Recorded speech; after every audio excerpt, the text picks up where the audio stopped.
Sejam bem-vindos ao meu canal. Hoje vamos falar sobre uma obra fantástica que marcou gerações, As Crônicas de Nárnia. Escrita pelo irlandês C.S. Lewis, a saga é composta por 7 livros que contam as aventuras de crianças que encontram um mundo mágico chamado Nárnia. A maioria das pessoas conheceu essa história pelos filmes, mas eu garanto que ler os livros é uma experiência ainda mais imersiva e encantadora. Vou contar um pouco sobre cada livro, falar das adaptações para o cinema e também da vida do autor. Então sinta-se confortável que esse será um vídeo bem longo e cheio de detalhes sobre esse universo incrível criado por Lewis. O primeiro ponto que quero destacar é que Nárnia é repleta de referências ao cristianismo. Isso porque C.S. Lewis era um católico fervoroso. Ele usa símbolos e metáforas cristãs nos livros, mas sem ser panfletários. O mais evidente é o leão Aslan, uma representação de Jesus Cristo. Mas há muitas outras passagens que remetem à Bíblia. Eu vou indicar essas referências ao longo do vídeo. Bom, vamos começar falando sobre cada livro individualmente e o enredo deles. Depois, converse mais sobre os temas em comum da obra. O livro O Leão, a Feiticeira e o Guarda-Roupa. O primeiro livro publicado foi O Leão, a Feiticeira e o Guarda-Roupa, em 1950. Nele, conhecemos os irmãos Pevensie, Lúcia, Susana, Pedro e Edmundo. Eles são enviados para a casa de um tio devido aos bombardeios da Segunda Guerra em Londres. Lá, eles encontram uma guarda-roupa velha e, atrás dele, uma passagem para o mundo mágico de Nárnia.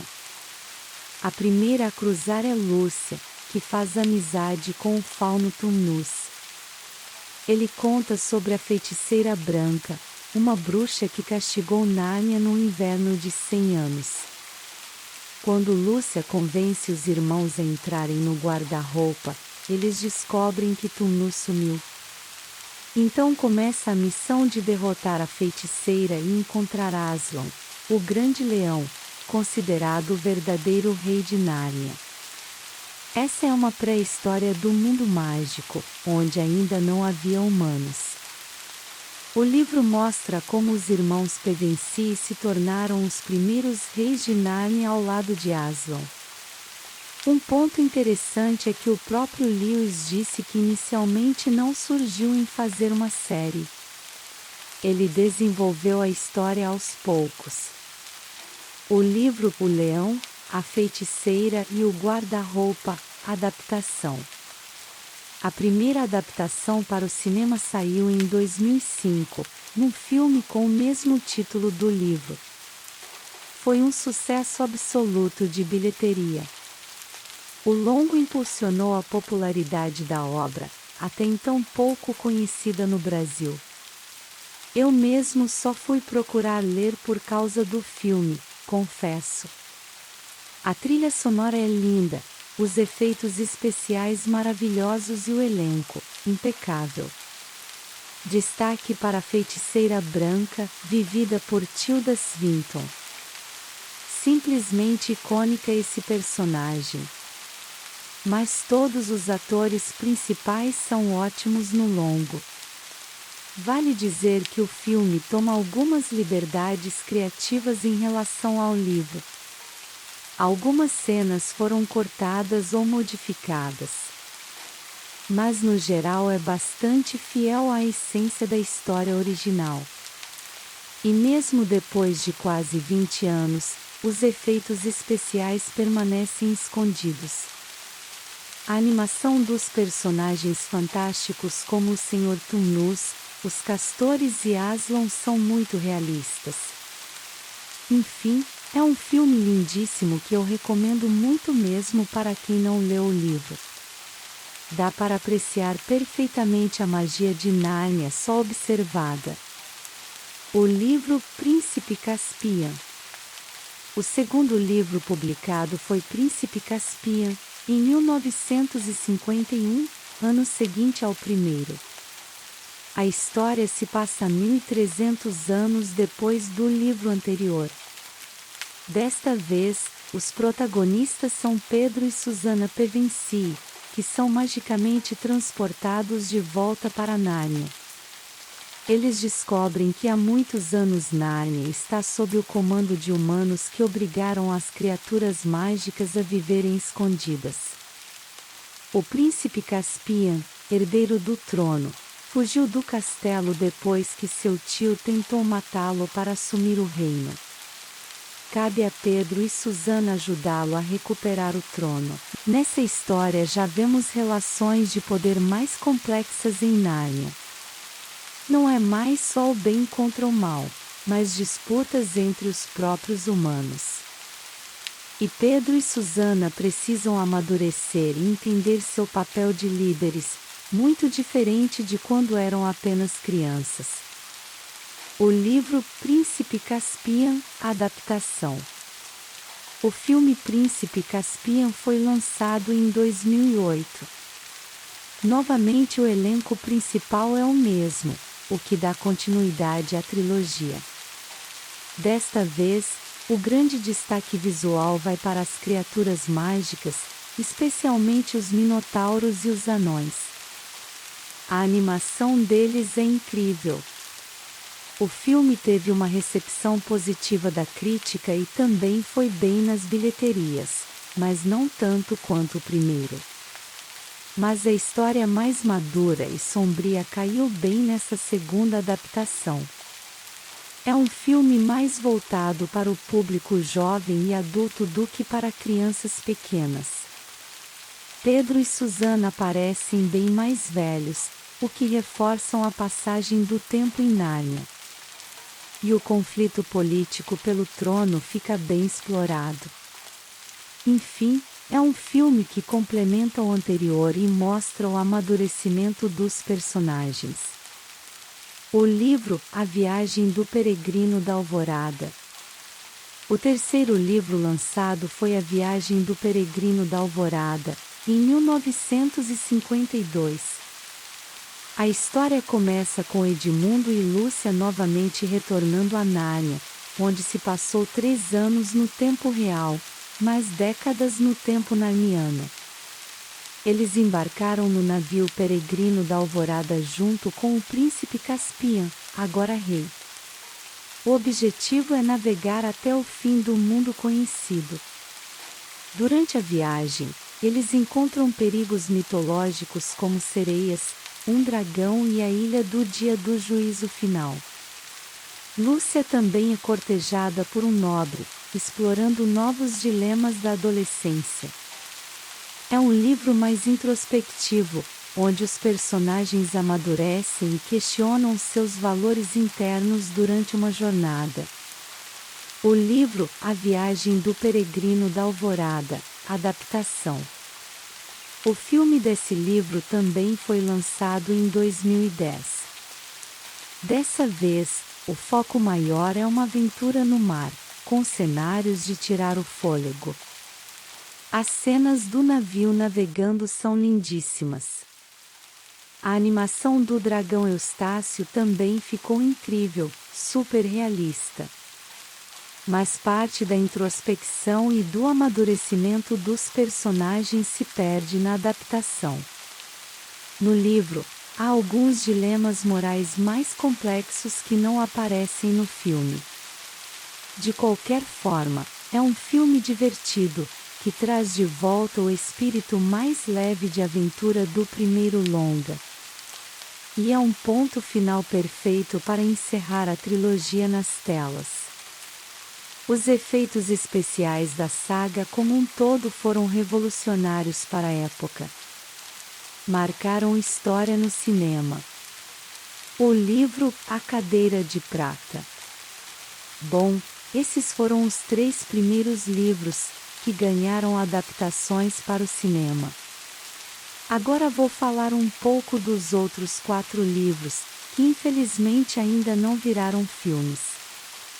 O quarto a ser lançado foi A Cadeira de Prata, em 1953.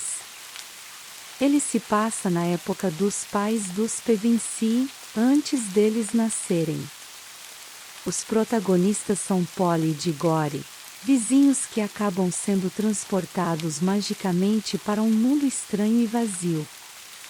Lá eles precisam lutar contra a feiticeira Jadis, a mesma que depois vai aparecer em Nárnia como a Feiticeira Branca. Então esse livro funciona como uma espécie de prelúdio, mostrando a origem de Nárnia e de seus antagonistas. Inclusive, foi Diggory quem testemunhou a criação de Nárnia por Aslan através de sua canção mágica. Depois, Polly e Diggory foram os responsáveis por levar humanos a Nárnia pela primeira vez. Enfim, é um livro interessante que mostra os primórdios desse universo mágico, complementando o cenário das histórias. O livro O Sobrinho do Mago. Em 1954 veio O Sobrinho do Mago, o quinto da série.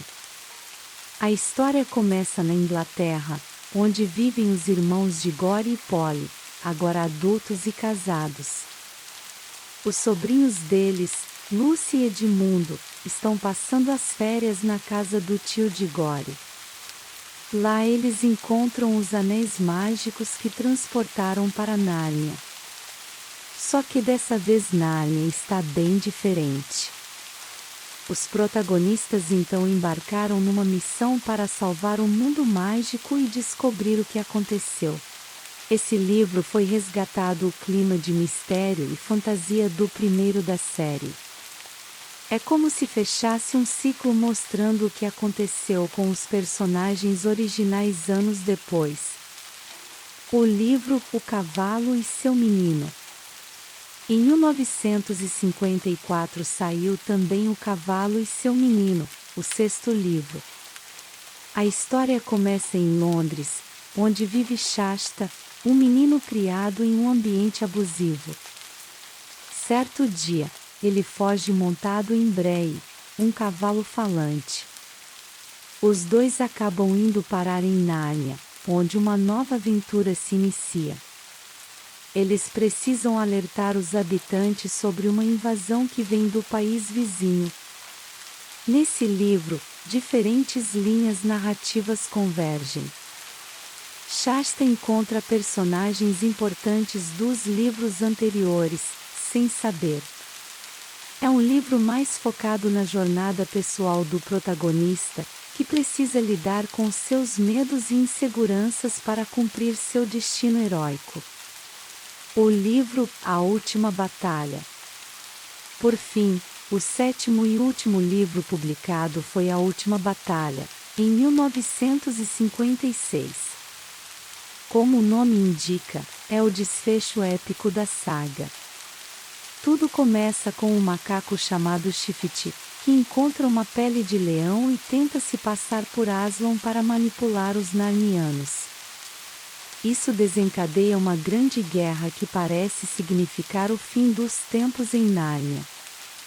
Todos os protagonistas dos livros anteriores se reúnem para a batalha decisiva entre o bem e o mal. É um livro escatológico, com referências claras ao Apocalipse e ao juízo final cristão. Além da grande batalha, há todo um drama sobre o pós-vida. É um agridoce final, com sacrifícios, mas também reencontros emocionantes. Enfim, esse livro encerra de forma épica e simbólica a saga como um todo. Temas centrais das Crônicas de Nárnia. Bom, esses foram resumos rápidos sobre cada um dos 7 livros das Crônicas de Nárnia. Agora vou falar um pouco dos temas e elementos que unificam toda a obra. Mundo mágico. O principal é o próprio universo de Nárnia, uma terra encantada onde animais falam e criaturas mitológicas são reais. É um mundo cheio de magia, feitiçaria, castelos, espadas, cavaleiros. Resgata a atmosfera medieval das histórias de fantasia. Personagens recorrentes. Muitos personagens importantes aparecem em vários livros, unindo todas as histórias. Os mais marcantes são os irmãos Pevensie e o Leão Aslan, presentes na maioria das tramas das crônicas. Transição entre mundos. Em todos os livros, as crianças do mundo real conseguem acessar o mundo mágico de Nárnia através de algum portal. Essas passagens entre universos paralelos são outro ponto recorrente na obra. Geralmente envolve objetos mágicos, como a guarda-roupa do primeiro livro. Lições de vida. As aventuras em Nárnia permitem que os personagens amadureçam e aprendam lições valiosas sobre coragem, sabedoria e fé. Cada livro traz uma mensagem edificante. Histórias de superação, autodescoberta e destino heróico. Referências cristãs. Claro, não dá para falar de As Crônicas sem mencionar as referências ao cristianismo, que falarei mais à frente. Esses são alguns elementos que unificaram os 7 livros e consolidaram As Crônicas como uma obra complexa e bem construída. C.S. Lewis, contexto histórico. Agora que resumimos toda a saga, chegamos à hora de falarmos sobre o autor por trás desse mundo fantástico. Vamos conferir alguns pontos da biografia de C.S. Lewis que ajudam a entender um pouco de suas influências. Clive Staples Lewis nasceu na Irlanda em 1898. Logo na infância, aos 9 anos, ele teve que lidar com a morte precoce da mãe, o que o afetou profundamente. Na juventude, Lewis protegido na Primeira Guerra Mundial. Essa experiência trágica abalou sua fé e o fez rejeitar o cristianismo por um tempo. Mais tarde, ele reencontrou a religião graças a amigos como J.R.R. Tolkien, autor de O Senhor dos Anéis. Os dois escritores foram grandes amigos e influenciaram-se mutuamente. Lewis também teve uma união breve e trágica com a escritora americana Joy Gresham, que faleceu por câncer alguns anos depois do casamento. Isso abalou emocionalmente o autor. Além de Nárnia, Lewis escreveu outros romances ficcionais e diversos ensaios acadêmicos sobre filosofia, ética e teologia. Faleceu em 1963 aos 65 anos.